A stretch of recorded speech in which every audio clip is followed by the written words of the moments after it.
Mtazamaji, sasa tuangazie taarifa za michezo. Ni kwamba safari ya mabingwa wa kombe la FKF Nairobi United ya kupiga hatua ya kuingia kwenye raundi ya makundi ya michuano ya kombe la Confederation barani Afrika imefikia kikomo.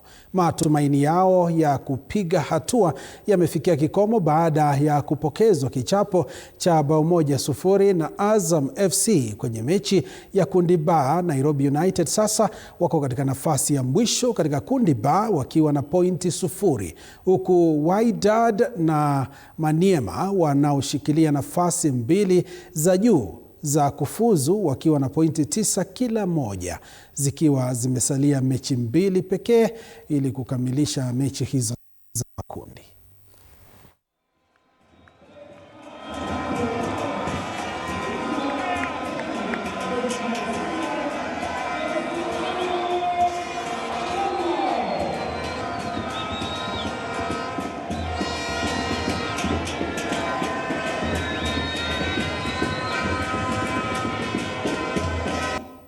Mtazamaji, tuelekee